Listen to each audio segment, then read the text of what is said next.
Olá menino, olá menina, bem-vindos ao canal Além do que se vê. Tudo que transcende sentidos, que vai além do sentido cartesiano, interessa esse canal. Tá chegando agora?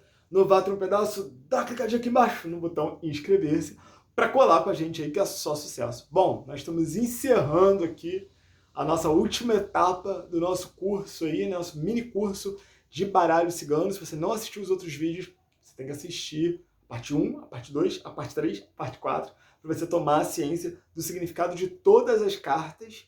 E aí, a partir de então, chegar nesse vídeo, onde eu ensino o final, o grande finale, como juntar as cartas. Bom, antes de eu chegar nisso, nós vamos conversar sobre algumas coisas aqui, antes de eu explicar o método de leitura. Um dos métodos de leitura, porque existem vários, vou comentar sobre alguns aqui, mas tem alguns pontos que a gente precisa conversar antes. Primeira coisa, o baralho cigano, ele é um oráculo, Ele é uma forma de você estar consultando, você entrando em contato com um objeto, com uma divindade, com algo que vai tocar lá dentro de você e vai te dar uma resposta sobre alguma coisa que você queira saber. Então, uma coisa muito importante que a gente tem que pontuar aqui é que, como somos nós que estamos olhando as cartas, obviamente, nosso conjunto de crenças e valores vai importar na hora de fazer uma leitura. Ou seja, quando você está fazendo uma leitura para você mesmo, pode ser que fatores psicológicos, vamos dizer assim, fatores psicológicos seus, o seu envolvimento na situação pode acabar comprometendo o significado das cartas. Enfim, o tarô, assim como as cartas ciganas, são muito precisas sempre, elas sempre mostram a realidade. O problema é na hora de interpretar. Como vocês viram aqui, as cartas podem ter um significado ou outro dependendo da situação e da circunstância. Vou falar de uma forma mais fácil para todo mundo entender. Tal qual a língua, A língua não é o nosso para a gente se comunicar, Comunicar, tornar comum. Eu quero tornar comum uma ideia minha. Isso é se comunicar, tornar comum, trazer de dentro algo para que todos saibam. O veículo que a gente usa não é linguagem, as palavras, mas as palavras em si, sozinhas, não querem dizer muita coisa. Dependendo do contexto onde elas estejam, elas podem querer dizer uma coisa ou outra. A mesma coisa as cartas. As cartas, elas têm uma carga simbólica, um símbolo. E esse símbolo, acrescido a um outro símbolo, vai te trazer um significado, que de repente não é o significado que teria para mim se fosse eu lendo. O importante é você criar uma intimidade com o seu baralho. Quanto mais você jogar, quanto mais você estiver praticando, mais fácil vai se tornar para você a leitura do baralho cigano. Então, vamos lá, vamos dar algumas explicações. Bom, a primeira coisa que a gente explica sobre embaralhar as cartas. Muito importante embaralhar as cartas e pedir para a pessoa para a qual você vai tirar as cartas que ela embaralhe, porque conforme ela vai embaralhando as cartas, nas nossas mãos, nós despendemos energia o tempo todo. Não é à toa que Jesus curava pela imposição de mãos, E também não é por acaso que quando a gente tem aniversário de alguém, alguma festa, ou alguém fez alguma coisa muito bacana, a gente bate palma. O fato de bater palma vem de rituais primitivos, pagãos, anteriores ao cristianismo, onde as pessoas sabiam que a mão espargia energia e quando batiam palma para algum rito, alguma coisa, no candomblé tem um paô, o paó, que bate 3 vezes, ritmado, para poder invocar certas energias, E aí quando você bate palma, você está externando, você está, jogando a sua energia para alguma coisa que você direciona pela mente. Então você fala o nome, você canta parabéns, você joga energia batendo palma, ou quando está louvando a Deus, você está batendo palma, você está jogando a tua energia. Então toda vez que você bate palma, você tem um ritual de imposição de mãos que Jesus usava tanto, O passe magnético que os nossos guias dão, ou que no espiritismo são coisas diferentes, um bom espiritismo. As pessoas dão com a imposição de mãos. Então a mão é um lugar que está sempre jorrando muita energia pessoal, da pessoa. O pessoal da pessoa ficou horrível. Mas se você quiser fazer uma experiência, você pode juntar as suas mãos, assim, colocar um fundo branco, e você separar bem devagarzinho, se você fixar seus olhos entre os dedos, você vai ver tipo um puxa-puxa no meio. Faça a experiência na casa de vocês vão ver que a verdade vai ser matéria para outro vídeo. A energia que tem nas mãos. Mas enfim, a nossa mão jorra constantemente. A nossa energia, as nossas impressões psíquicas, elas saem muito pelas nossas mãos. Por isso que a nossa letra ela é dotada de uma carga de quem nós somos muito grande, né? Uma pessoa pegar a nossa letra e analisar, ela saber alguns traços da nossa personalidade, né? Porque a mão da gente, ela realmente, ela é fonte energética. Por isso também, a gente tem que tomar muito cuidado com quem mexe na nossa cabeça, quem corta o nosso cabelo, que aqui é porta de entrada de energia, aqui é porta de saída. Então, sai e entra, ó, o que pode dar? Então, voltando, né? O baralho, ele ao ser embaralhado, ele está sendo imantado da energia, imantado, envolto da energia de quem está embaralhando. Então embaralha-se, né? E depois você pede a pessoa que corte em dois, né? Coloque duas partes, depois ela coloca a outra parte uma em cima da outra. E aí quando ela faz isso, ela fez o quê? Ela cruzou, ela limpou a energia de quem jogou, né? Embaralhou por último. Toda vez que alguém for, né, fazer o jogo, novamente deve-se embaralhar as cartas. Outra coisa, é muito bacana no lugar onde você vai atender, né, você ter um copo com água, de repente, para poder dar uma descarregada na energia do consulente, né? Ou você mesmo faz uma prece, se conecta com o alto, pede força, pede energia positiva, né, para que dissipe. Porque se for uma coisa é eu jogar para mim aqui, ou joga para uma pessoa só em determinado lugar, ok. Agora, se você for jogar para muitas pessoas, uma sequência de pessoas uma atrás da outra, é recomendável ter um copo com água, e esse copo com água fica ali porque o excesso de energia, né, que vai sendo descarregado, vai para a água e depois você descarrega aquela água em água corrente, né? Abre a geladeira, que geladeira, gente? Abre a torneira e joga para poder dar uma descarregada naquela água. Isso eu estou falando se você for entender muita gente. Se for uma pessoa só, mas isso é tudo são formas de você estar se protegendo aí do psiquismo alheio aí para não ter muita interferência. A partir do momento que você está se propondo a jogar cartas para alguém, você está se envolvendo com a energia dessa pessoa. Isso aí não tem jeito, né? Isso é fazer o quê? Se você está se propondo a isso, é lógico que a energia de vocês dois vai se cruzar. A água é só um meio para que a espiritualidade, de repente, possa fazer um descarrego para que não te afete tanto. Mas é bom saber que você vai estar, de alguma maneira, a pessoa embaralhou, ela botou a energia dela ali, você pegou na carta, você pegou a energia dela para você. Então, é um ato de coragem, tem que estar sintonizado com o alto para não pegar a carga dos outros, senão aí que adianta, né? É lógico que caridade é sempre bom, né? É sempre interessante, mas a gente tem que pensar na gente também, não dá para, né? Como assim? Então tem pessoas que inclusive botam elementos na mesa, símbolos para representar vários elementos, né? Botam incenso para o ar, botam pedra para a terra, botam para o fogo uma vela, de repente a água, né, ali, ou um gnomo para a terra, alguns colocam também em cima da mesa para jogo. Mas enfim, os rituais para poder cruzar, né, vamos dizer assim, para poder energizar o baralho, cada um vai ter o seu, mas tem gente que não usa nada disso e que se atém à leitura das cartas. Bom, uma coisa que sempre me perguntam, Júnior, você acha errado cobrar por jogar cartas? Bom, vou dar uma resposta, né? Que é a resposta que a gente tira do Espiritismo, né? Dá de graça aquilo que de graça recebeu. Se você, para aprender a jogar, você tem que fazer um curso, você tem que aprender, tem que pagar para isso, não vejo nada demais. E você cobrar também por isso. Agora, se você está jogando, usando unicamente seu canal mediúnico e mais nada, você não tem que pagar nada. Você viu meu vídeo aqui?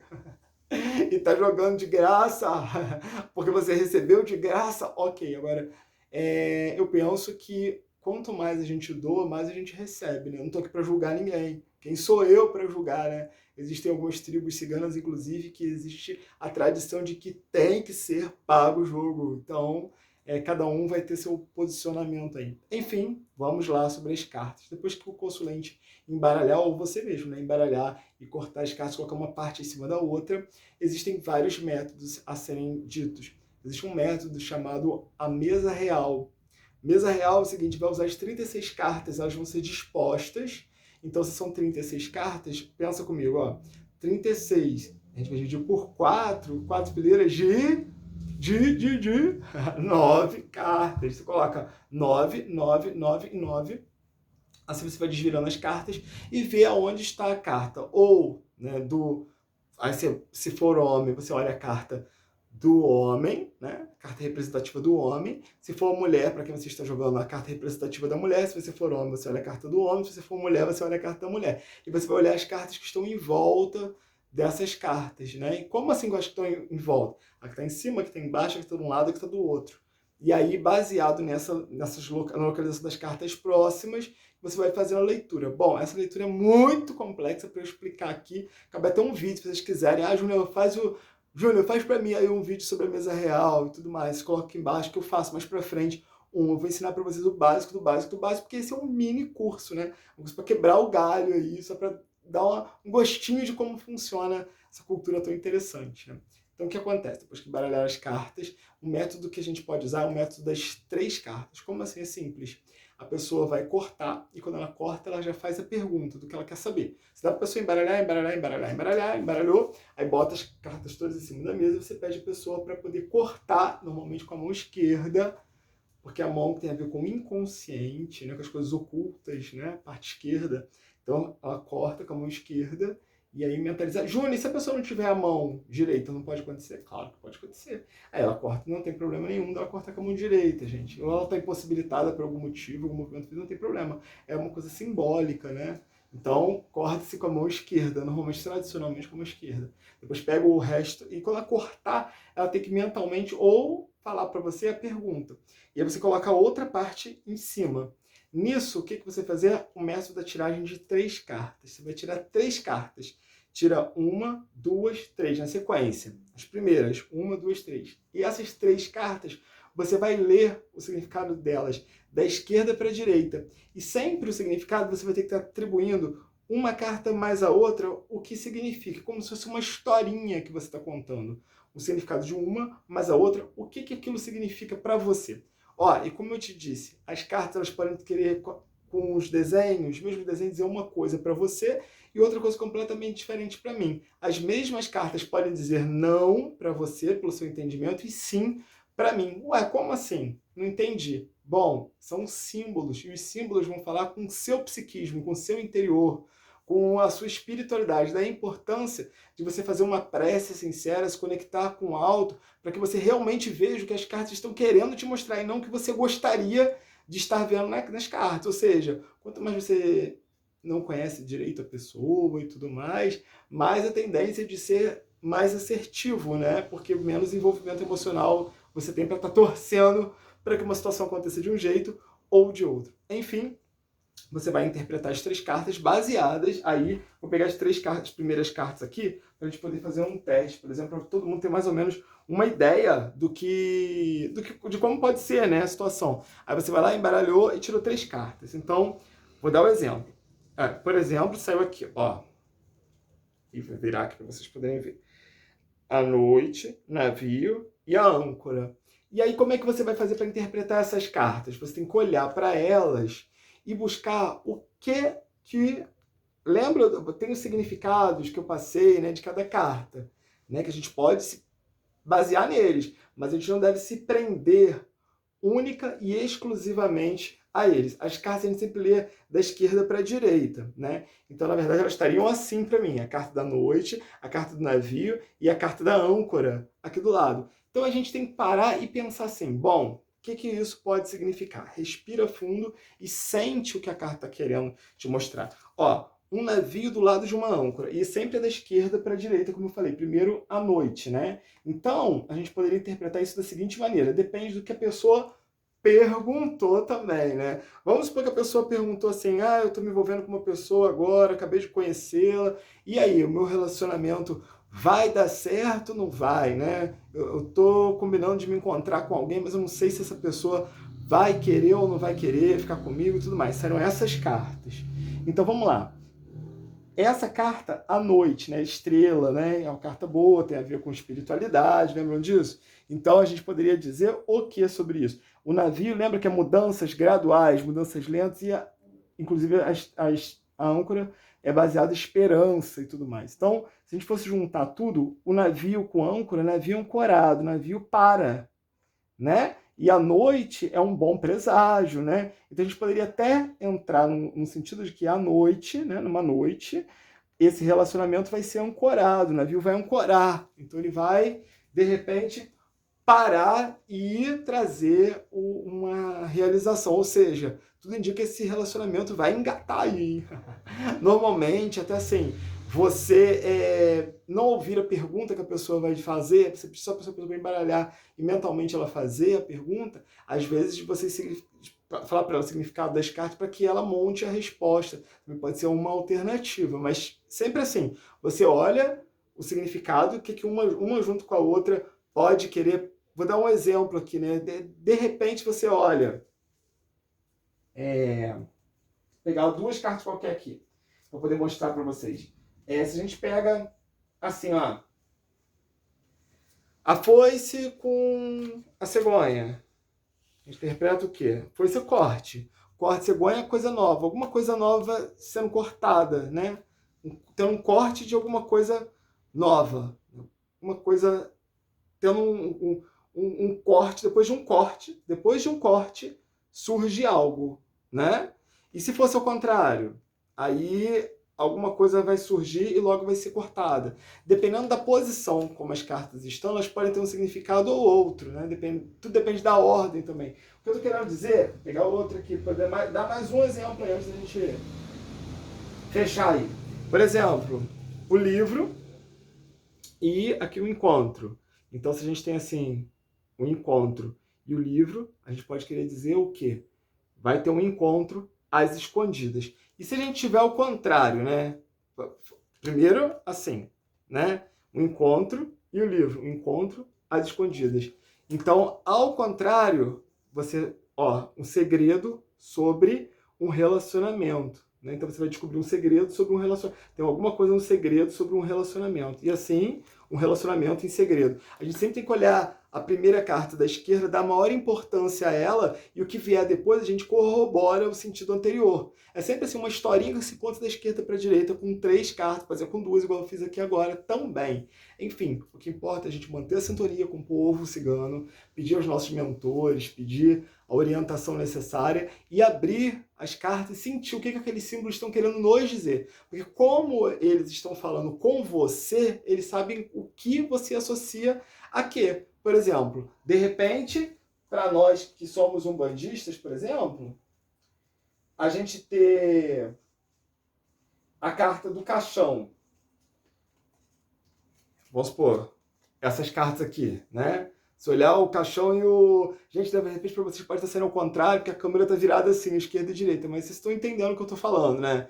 Vocês estão entendendo, sim. Sempre olha da esquerda para a direita. Enfim, o cachorro e o caixão, né? Então, o cachorro e o caixão, a gente olha da esquerda para a direita, começando pelo cachorro. Então, o cachorro e o caixão. O cachorro, o caixão. A gente que, por exemplo, dá um bando, a gente poderia ligar a Abaluaê, de repente, né? Alguma coisa, de repente, aí tiver a próxima carta para ver qual o sentido, o que a Abaluaê está querendo dizer. Se você não for um bandista, de repente você não vai ter essa sintonia, mas a carta vai arrumar um outro jeito de falar contigo. Eu estou querendo dizer que os símbolos não são fechados. Isso com isso quer dizer isso. Mas vai depender de quem você é, do seu conjunto de crenças, de valores. Um símbolo que para você, de repente, o cachorro tem a ver, eu já falei, com amizade, com fidelidade e tudo mais. Mas vamos supor que você já teve muitas experiências ruins com o cachorro e tudo mais. De repente a carta pode querer te dizer uma outra coisa. A gente tem que aprender a sentir o que o baralho cigano está querendo dizer pra gente. Como são cartas do dia a dia, são situações que a gente passa no cotidiano, elas vão tocar a gente para poder mostrar pra gente o significado aí do que realmente está acontecendo, o que realmente está por trás das histórias todas. Enfim, espero que vocês tenham gostado do vídeo de hoje. Também vale muito a pena falar uma coisa aqui. Sempre depois que você fizer essa tiragem com 3 cartas, pede a pessoa para embaralhar e tira uma carta só para ela. Essa carta vai representar um conselho, a carta de aconselhamento. Olha para aquele símbolo, limpa a sua cabeça, pede a Deus que te mostre através daquele símbolo algum aconselhamento para a pessoa que está na sua frente, que certamente vai vir um porreta e batata. Ó, gente, quero todo mundo treinando aí, todo mundo treinando. Não tem esse negócio, acho que eu não tenho dom para isso, tudo mais. Bom, realmente, pode ter gente que não tem aquela afinidade com baralho, aí fica mais difícil mesmo. Mas vamos fazer um joguinho ou outro aí pra gente, né? Também não se impressionar demais, porque as cartas, olha só, as cartas mostram as tendências. O livre-arbítrio é sagrado, tudo tem a sua livre escolha, né? As cartas mostram o que é provável que vai acontecer, mas não é o que certamente, né? Paulo Coelho dizia que só pode ser previsto, que pode ser mudado. Então, assim, sempre existe a possibilidade da gente fazer caminhos diferentes. A possibilidade é mostrada ali. Agora, o que a gente vai fazer com ela? É responsabilidade minha e tua. Ó, beijo pra vocês. Espero que vocês tenham gostado do nosso mini cursinho aí, tá bom? Se vocês quiserem a mesa real, pede aí que mais pra frente eu faço aí, daqui a algumas semaninhas eu faço pra vocês. Ó, beijo no coração de vocês e até o próximo vídeo. Tchau!